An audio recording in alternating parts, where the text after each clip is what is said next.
দর্শক ৩০০ কোটি টাকার প্রস্তাব ফিরিয়ে দিলেন বিরাট কোহলি। এই প্রথম এত বড় টাকার অঙ্ক থাকার পরও বিরাট কোহলি কেন লোভ করেন নাই, সেটার কারণটা কি? দর্শক, ভারতীয় ক্রিকেটার বিরাট কোহলির সঙ্গে পুমার দীর্ঘ ৮ বছরের পথ চলা শেষ হতে চলছে এবং জার্মান স্পোর্টস ওয়্যার ব্র্যান্ডটির সঙ্গে নতুন করে চুক্তি করছেন না তিনি, বরং নিজের ব্যক্তিগত লাইফস্টাইল ব্র্যান্ড ওয়ান আর্টকে আরো বড় পরিসরে ছড়িয়ে দিতে চাইছেন তিনি। এখানে একটা বিষয় প্রমাণ হচ্ছে যে উদ্যোক্তা তিনি তার নিজের প্রোডাক্টকে বেশি প্রাধান্য দিচ্ছে।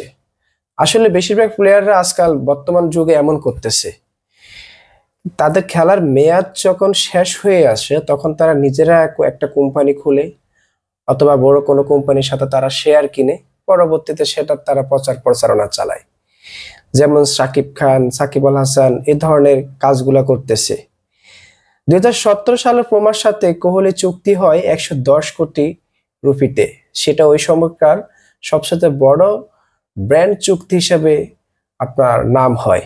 পরবর্তীতে মেয়াদ শেষ হওয়ার পরে একই কোম্পানি পোমা কোহলিকে 300 কোটি রুপি প্রস্তাব দেন, কিন্তু কোহলি সেটা না করে দেন। এটা আসলে একটা লোভনীয় প্রস্তাব ছিল, না করাটা সেই লোকটা কিভাবে স্বাভাবিকভাবে নিচে কে জানে।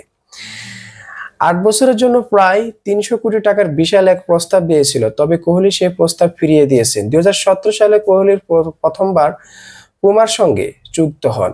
তখন তিনি 8 বছরের জন্য 110 কোটি টাকা চুক্তি করেছিলেন। সেই সময় এটি ছিল ভারতের ক্রীড়া ক্ষেত্রে অন্যতম বড় চুক্তি। অন্যদিকে এদিকে আইপিএল 2025-এ রয়্যাল চ্যালেঞ্জার ব্যাঙ্গালোর হয়ে খেলতেছেন কোহলি। সেখানে তার দলের 5টি ম্যাচে 3টি ম্যাচে তারা বিজয় পায়। কোহলি এখন ব্যাটিং এর ছন্দে আছেন, ভালোই খেলতেছেন।